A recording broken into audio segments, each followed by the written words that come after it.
Hello வணக்கங்க. இன்றைக்கி நம்ம பார்க்க போகிறது முட்டைக்கோஸ் சாம்பார். இதுக்கு தேவையான பொருள் முட்டைக்கோஸ் ஒரு 200, பருப்பு வந்து பார்த்திங்கன்னா நம்ம நல்லா வேக வச்ச துவரம் பருப்பு நான் 1 கப் எடுத்திருக்கேன்.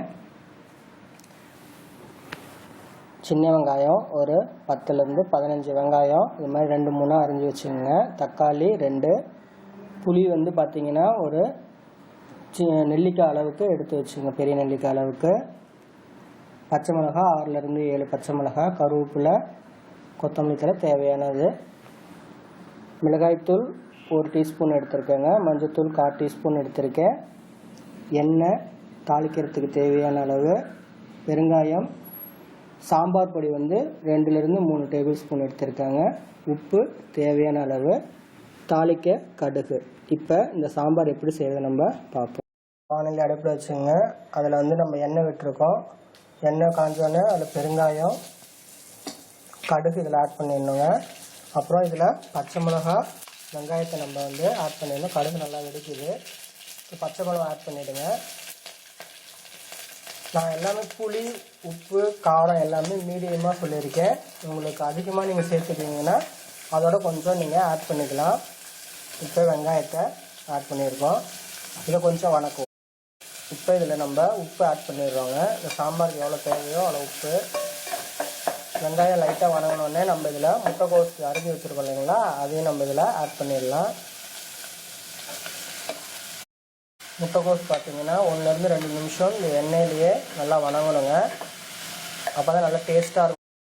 இப்போ கொஞ்சம் காய் வணங்கினோடனே இதில் மஞ்சள்தூள், மிளகாத்தூள், நான் வந்து காரம் மீடியமாக சொல்லியிருக்கேங்க. நீங்கள் அதிகமாக காரம் சாப்பிடுவீங்கன்னா நீங்கள் கொஞ்சம் ஆட் பண்ணிக்கோங்க.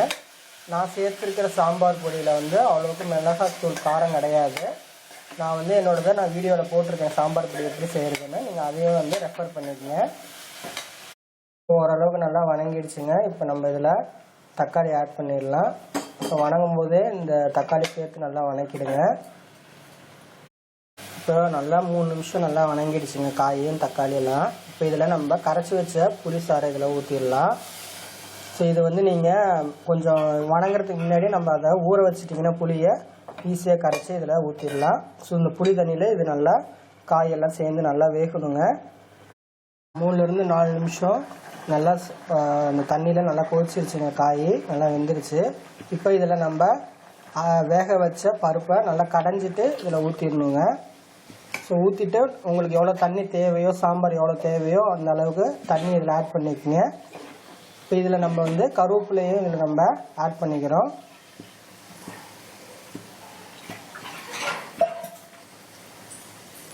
ஸோ இது நல்லா கொதித்து வரணுங்க.